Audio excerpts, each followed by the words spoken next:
What's up, Norway? I'm Justin Bieber, and I just wanted to say thank you so much for all your support. You've been truly amazing, and I can't wait to come and see you guys. Wow, this is a beautiful building. Isn't it?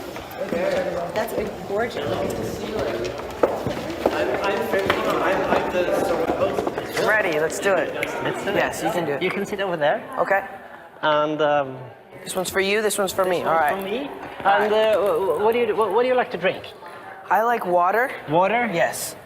Can we have some water? Will you have a curfew? I don't have a curfew, no. So you can do it. Yes. So we're going out tonight. They warned me when you were coming here that you are restless. You have a short attention span. I do, because I don't really like to sit in one place for too long, so I start being like, all right, when is this? No, but I'm good right now. When are you not restless? When are you sort of unwinding?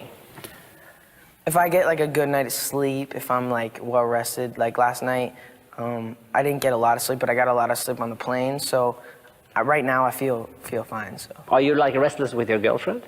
Or can you be relaxed with her?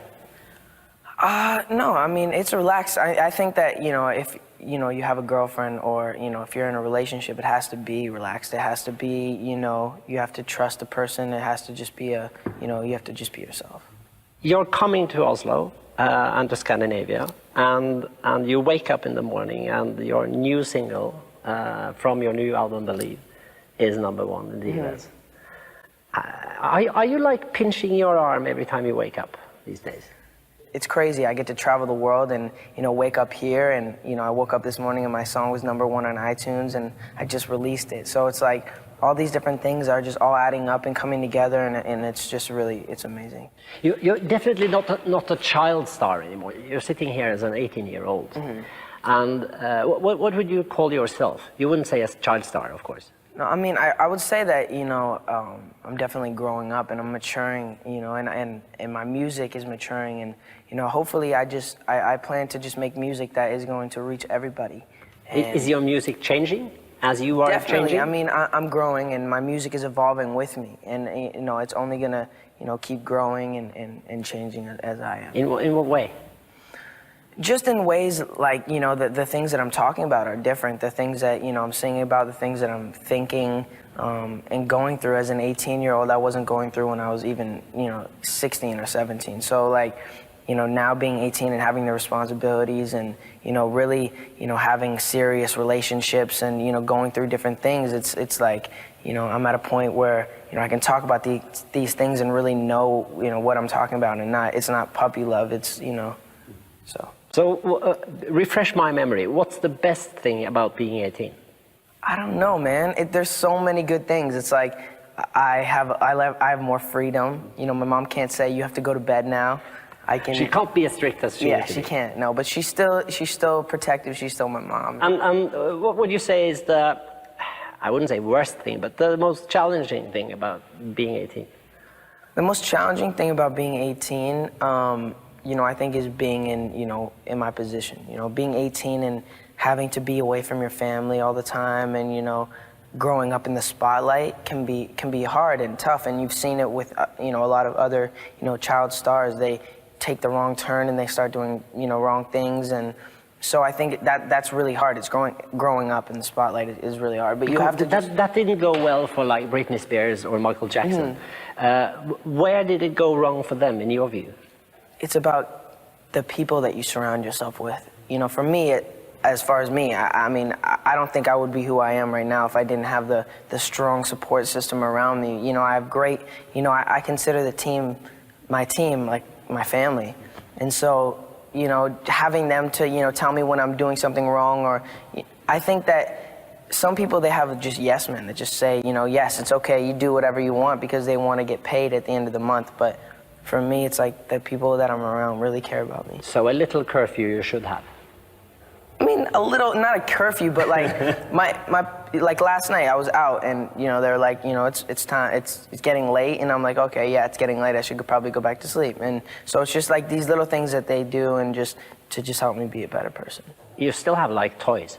I still have toys, but my toys are more like dirt bikes and like four-wheelers and expensive stuff like that. Toys. Yeah. Well, no, I mean, I just like to go fast. I'm like Ricky Bobby.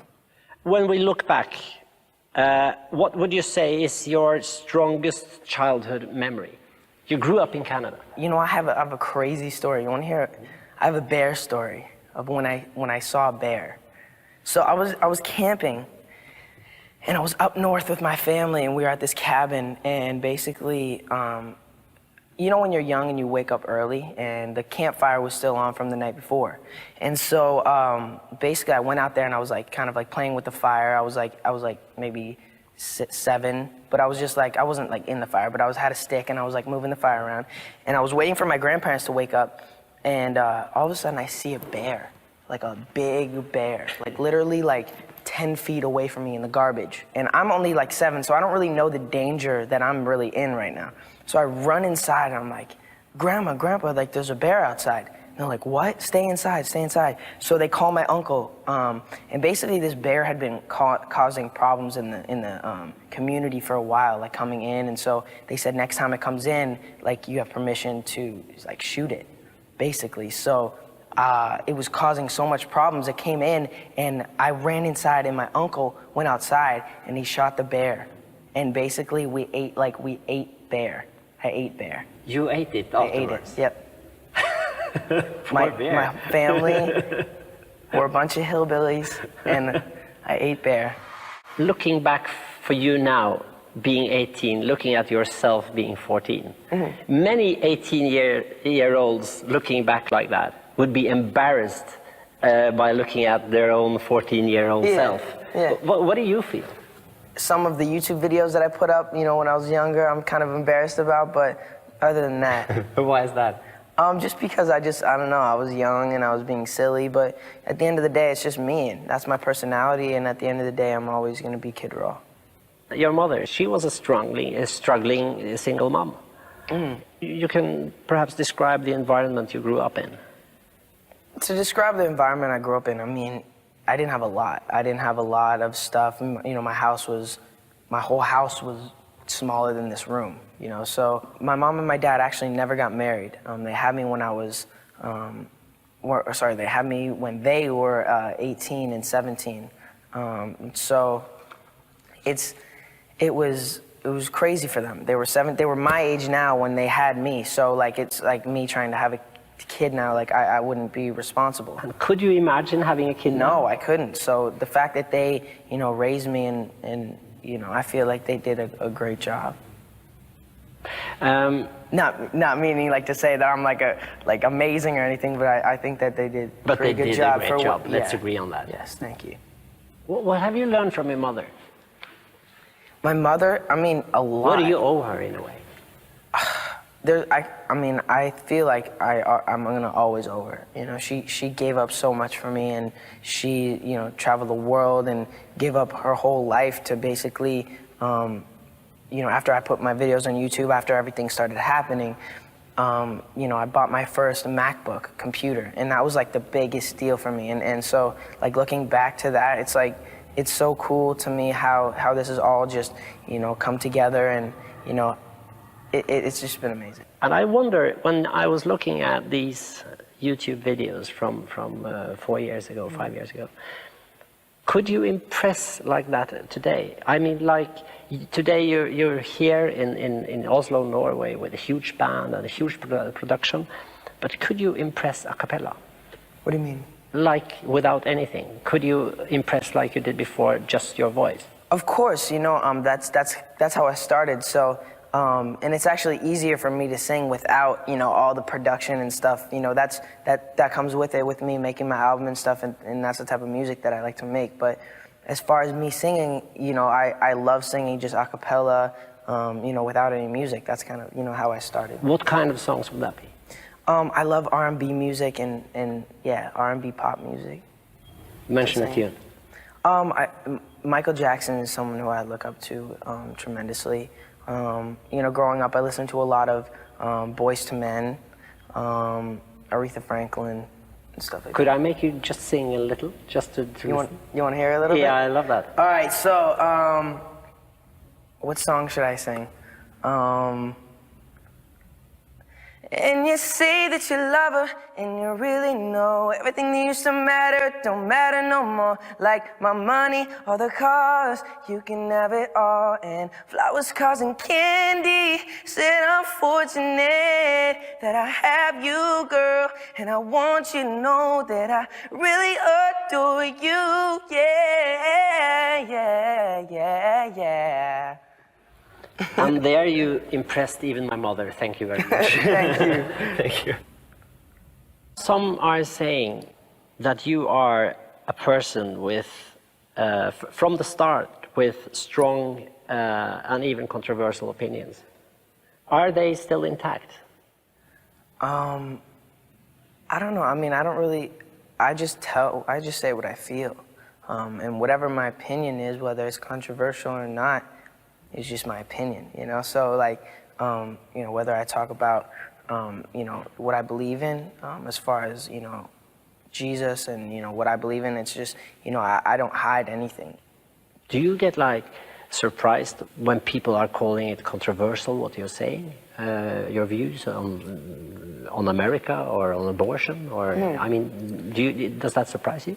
Well, in that case, my words were completely taken out of context. But, you know, I think, you know, asking, you know, a 17-year-old about those things in general, I think was inappropriate because at the end of the day, you know, what kind of opinion do you really have that when you're that young? You know, I'm still learning every day. I'm still growing up. I'm still, you know, even finding my opinions and what I actually, you know, I'm still traveling the world trying to, you know, figure myself out. So, you know, as time goes on, I think it's always going to be touchy to talk about certain subjects, but I'm always going to have my opinions. Do you find that you, in a way, have to hold back on certain opinions because you're so enormously famous? Sometimes you have to hold back on opinions, or you just have to watch what you say because it can get twisted. And my words have been twisted before. So, you know, you just have to watch how you word things and, you know, to say it in the right context. Do you have a temperament? Do you get angry? To be honest, I'm, like, not very short-term. You're not? A little bit. Then you have to tell me, because I'm just reading the press. What happened with the paparazzi? Legally, I can't really talk about it. Okay. But, you know, at the end of the day... But it's a great rumor to have, you know? Any celebrity should have that rumor. I mean, at the end of the day, you know, there's things that happen, and you know, there's always paparazzi and you know, things like that. But I can't, you know, at the end of the day, I'm a lover, not a fighter.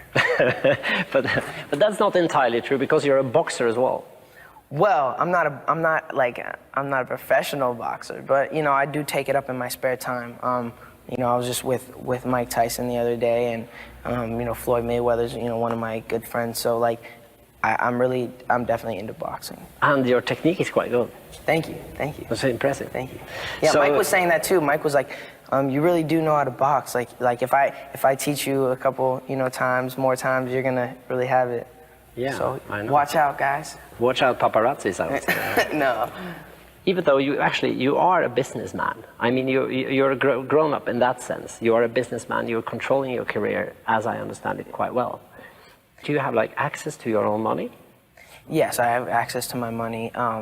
But here's the thing. It's like right now, I sing, you know, I dance, I perform. I'm an entertainer, but you know, I want to be, you know, I do want to be a businessman as well, and I want to make good decisions with my money, and you know, make the right investments, and you know, become, you know, a mini mogul in a sense. You know, I signed my first act, Carly Rae Jepsen, and she has the #1 song in the world right now with "Call Me Maybe." So it's really great that I'm able to do all these things and pay it forward. And Usher was able to, you know, help launch my career, and for me to, you know, help launch Carly's is incredible. How do you evaluate an investment as a businessman? You know, I sit down with my business manager, I sit down with the people, the investors, and you know, we talk about different ideas. If I like the idea, if I don't like the idea, we just kind of bounce back and forth and stuff like that. When I look at you as a musician, play trumpet, you can play piano, you can play guitar, you can do a lot, and you can sing, obviously, and also dance. What was hardest for you to learn? The thing is, I didn't really learn any instruments. The only instrument I really learned was trumpet, and that was when I was just in middle school, and you know, I was mediocre at trumpet. But at the end of the day, like drums and guitar and piano, like I just picked it up myself, and I basically taught myself how to play them. But is it always easy for you, or what's the hardest part? The first part, when I started to learn bar chords, because like my fingers weren't strong enough to really hold down all the chords, so like I would have to push really hard. But like now, you know, I worked up my guns to where I'm at a place where I'm just ripped. So that's why you're exercising. Yeah, I'm like the Hulk now. So. To what extent can you lead a normal life, like an 18-year-old? You know what? It's crazy. I try to incorporate normal life into my crazy life, and you know, I think it's about doing the normal things and thinking of yourself as normal. When you start thinking, you know, I'm not normal, and you know, you start losing yourself and not being humble. And for me, it's just about like keep staying grounded and stuff like that. So. What about school? School, I just graduated, so I'm done high school. And do you like miss school already, or is it like you're happy to be? Do I miss school? No, I don't miss school. I'm finally done. Like I was like waiting till I was finally done. You know, I definitely encourage other young people to stay in school. People, stay in school. Well, what's your favorite subject? My favorite subject is probably English, because I like to write. So. And your least favorite subject? I would say math. Math? Yeah. Yeah, how good are you? I'm not good at it. You're not good at it? No, I used to be good at math when math was easier. Then they started getting into like all this like x plus z squared times like... Impossible to understand. No, it's just like... But like, it's important in a way when you have a lot of money, because you have to control sort of your money. Yeah, but I have a business manager that handles all that. Handle it, and you trust him. Yeah, I trust. Well, I mean, at the end of the day, you have to always, like, you have to get, like, audits and all this stuff to make sure everyone's doing their job correctly, but, yeah, I trust them. Are you easily bored? Mm-hmm. You are? Yeah. What is the most boring thing you know? Most boring thing I know? Photo shoots. I'm literally, or video shoots. Like, I'm literally standing there for hours, just... like hours. Yeah, it's really boring, isn't it? After like the third hour and the fourth change of clothes, I'm like, can I please just go and play Xbox? Do you sometimes feel like you're a doll, and that people are sort of stand there, do that, wear that, you know, there? They wouldn't force me to wear something I didn't want to, or you know, that's why I love my team so much. Is, you know, we always bounce back, and you know, sometimes I might not like something, but then, you know, they'll convince me. They'll be like, okay, this is what it is, and it looks good, and trust us, and da-da-da, and I'm like, okay, and then I end up being like, okay, you guys were right. So what did they tell you before this interview? Before this interview, they were like, go out there and just lie. No, I'm just kidding. What do you know about Scandinavia? Scandinavia? I know about Norway has really good cheese. Good cheese? Cheese. Oh, really? I didn't know we were famous for cheese. Well, basically, you have this, like, brown cheese. Yeah, you know goat cheese. It's like this brown cheese, right? And my mom always gets her friend from Norway to bring it home for her. Oh, really? Yeah, because she loves it. It's, like, sweet. Yes, it is. Yeah. It is. She loves it. Oh, you can have as much as you want. No, I don't like it, but my mom loves it. But you don't like it? No, I can't. She gave me a piece. I was like, this is gross. Why are you giving me that? And Sweden? What do you know about Sweden? Sweden, they have a hockey player named Matt Sundin. That's right. And he played for the Toronto Maple Leafs, and that's my favorite hockey team. So. And you're a hockey player as well? Yeah, I am a hockey player, and I like Matt Sundin a lot. Do you like have a lot of Canada left in you? Are you becoming an American, or are you still a Canadian? No, What definitely would you not say? becoming an American. not like hating on America or anything. I like America a lot. Canada is my home, and like I'm just always going to be Canadian. Yeah. Do you speak French? Un petit peu. Un petit peu? Je peux parler en français un petit peu, mais pas bien. But it's very nice. Thank you. If I asked your girlfriend, would she say that you're a great boyfriend? Or how would she describe you as a boyfriend? Well, I think I'm a great boyfriend. You know, I think it's just about doing nice things for them, but not like when they ask you to. Notice things, like be like, hey, did you get your haircut? And if they when they get their haircut, be like, did you get your haircut? Observant. Like, yes, yeah. And if they're like, you noticed. Is that your trick? Yeah, that's my trick. That's so easy. Yeah, works every time. Thank you so much, Thank Justin, you for your patience. Of course. Thank you for a great interview. Was that the right way of doing it? Because it's so much, you know. There can be. I'm was really just going for a uncool nice when it comes polite, to- like, you know, firm handshake? Yes, because I hate when people are like, "Nice to meet you." Like, Oh, just yeah, like, this. Yeah, Yeah, that's I know. worse. That's you not gotta good. have a, you know, Firm you can tell. handshake? You can tell a lot about someone when. I agree. Yes. But I also like this. This is new to me, you know. Okay. We never do that. Okay, how about this one? Ready? You pound me. Ready? I pound you? Now, yeah. See, but you do it fast. Ready? Yeah. Bam. That's nice. Yeah.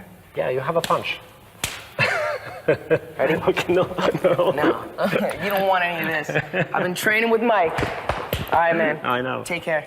Take care. Thank you very much. Of course. Great.